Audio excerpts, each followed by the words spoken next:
forces, gas law, and the other thing we're going to be doing is solutions. So that's going to be coming up next week. After that, we'll have 1 or 2 days to kind of review and give you guys some time to do progress checks, and then exams. Okay? So that's kind of the schedule for the next couple weeks. All good? Cool. So, what we're going to talk about now is, when is the ideal gas law not so ideal? Okay? It's called the ideal gas law, but are all things in the world ideal? Do things behave as they should all the time? Of course not. Right? So, really this comes down to just a simple thing in science where we have reality, right? Reality is a very messy thing, but it does have some patterns to it. And our little monkey brains try and find those patterns and explain them. Okay? So, that's kind of what we do. And that's what PV equals nRT does. We went through and we were like, okay, if it's this pressure, this volume, this temperature, I know how many moles of it is. And we found those patterns. Okay? The problem is that reality is a little more complicated than that. And if you look in a little bit further, you find that those things start breaking apart. So, let me explain this graph real quick. First, they start breaking down because we're not taking into account things, right? There are some things that we're just not taking into account. If I say, like, it takes me 15 minutes to get to work, okay? Would that be reasonable? Sure, 15 minutes. But what happens if I hit every single stoplight on the way here? It's going to take me 20 minutes to get to work, right? Does that mean I need to throw out my entire get to work model? Yeah? No. Right? I just didn't take into account stoplights, right? Maybe I should update that and say 20 to 5 minutes, depending on how I hit stoplights. So think about some things that we're not taking into account whenever we're talking about gases for this ideal gas law. There are going to be some things that we're not taking into account. All right. So, let's talk about this graph. Okay. On the y-axis, we have PV over nRT. Okay. Now think about that for a second. PV over nRT. What is the ideal gas law? PV equals nRT. So these two should always be equal, right? If these two are always equal, what's PV over nRT going to be? 1, right? See what I'm saying there?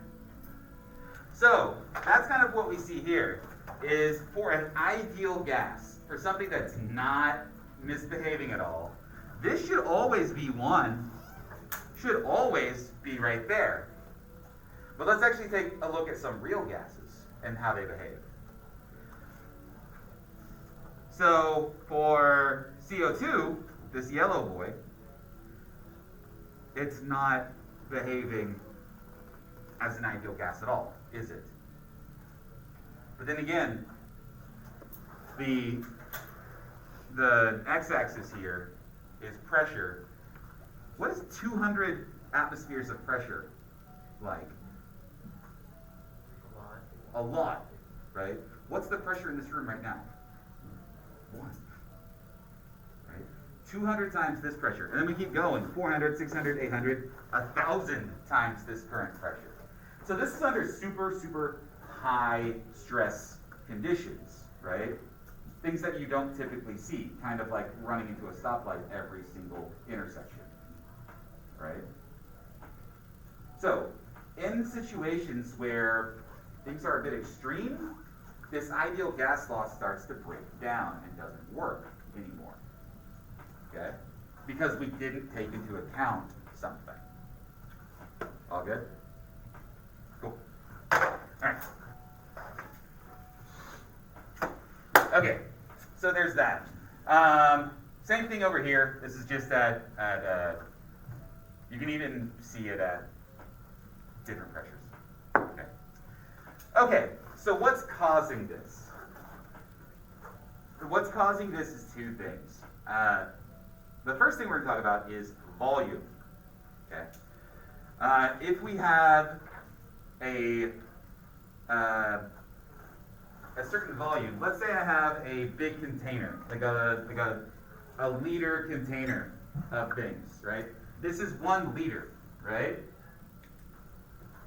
And it has some gas particles in it.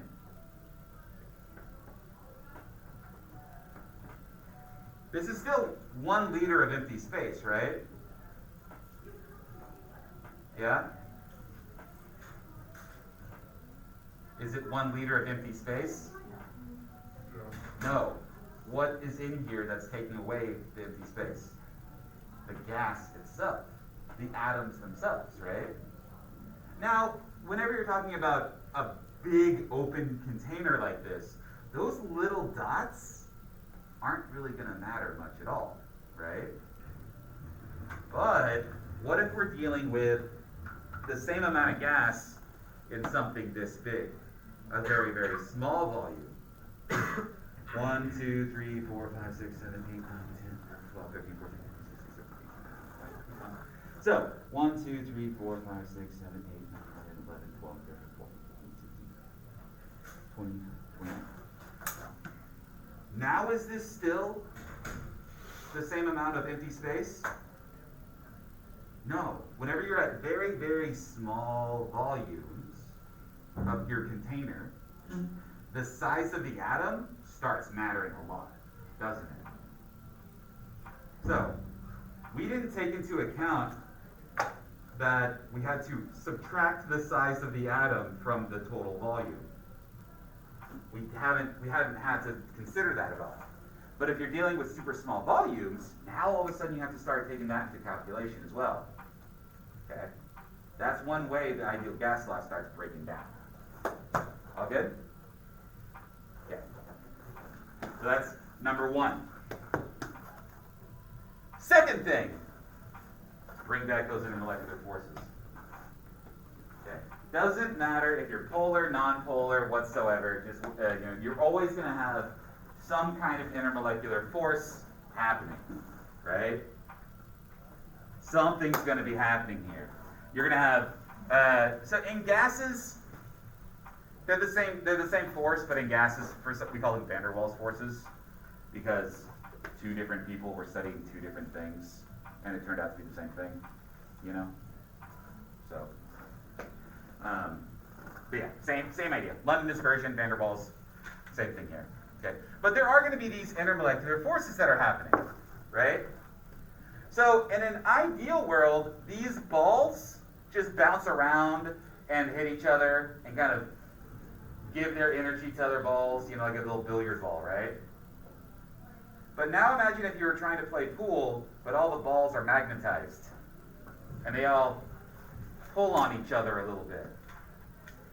Is that going to change the way you play? Would that change the way you play? Very much so. Yeah, if they kind of, but remember, these are weak forces, right? They're not going to think and stick together. They're gonna kind of curve your ball around.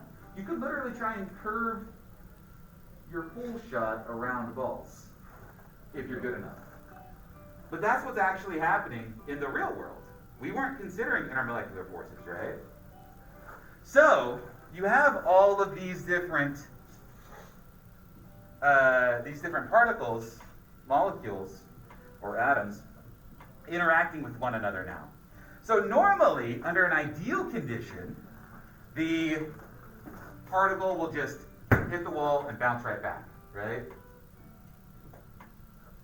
No force. But with an idea in the real world, you have some kind of force keeping it, pulling it back so it doesn't hit the wall quite as hard anymore, right?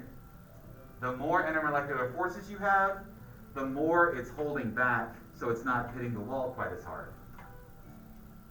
What is it whenever you're hitting the wall? What is that? Pressure, temperature, volume, number of moles? Pressure.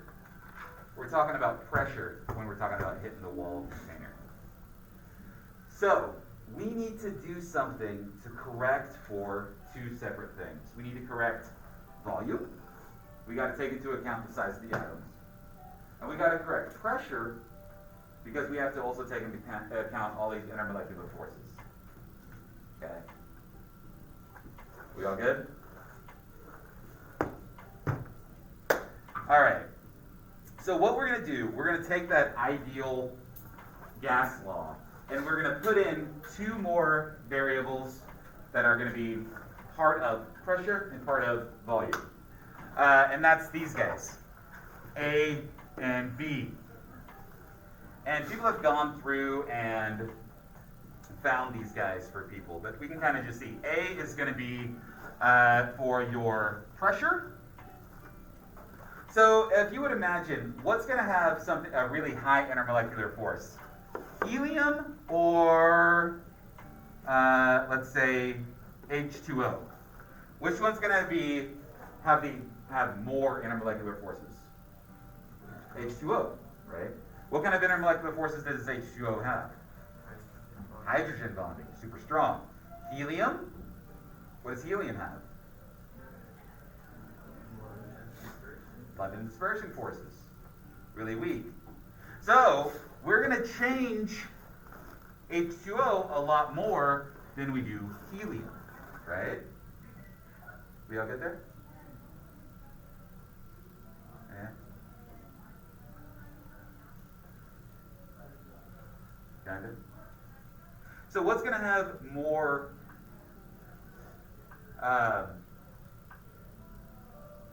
Let's talk about this. I don't know if I've ever really talked about this. Looking at helium versus argon, let's say. Which one of those has the bigger number? Which one is the bigger force change? Argon, right? So argon, for some reason, has more intermolecular forces than helium. Why? Why do you think? What do you got? It's bigger. Bigger, more electrons. So think about it. Helium just has, like, imagine if I had two kids running around the gym. I freeze it. We got 2 kids on one side, 0 kids on the other. There's going to be some charge there. Now imagine if I have 100 kids running around, and I freeze it, and all of a sudden all 100 kids are on one side. That's a bigger charge difference.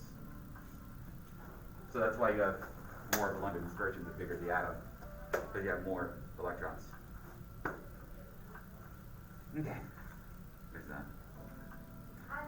All right, and the other guy is that we need to figure out is just size. Which one's bigger? What's bigger? Yeah,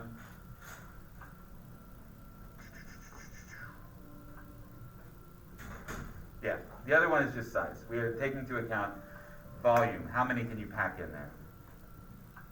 Okay, that's that. Don't worry about the practice problems. You're not doing that. That was last year. If you notice, I'm not actually asking you to calculate anything with these. I'm just wanting you to know them, to know the concepts. Okay. So if I ever said something like, "This is not behaving like an ideal gas," you should be able to explain why it's not behaving like an ideal gas. Okay. Yeah. So under high pressure, CO2 is not behaving as an ideal gas. Why? So what? It's volume. There's a volume. It's big, right? There you go. That's it. I feel like I'd have to write down more than because volume. You need to explain it, yes. So, yeah. But yeah, you would get the did they get the word yes point, and then from there it's like did they explain it, maybe, and then you get points. All right, how you guys feel about that?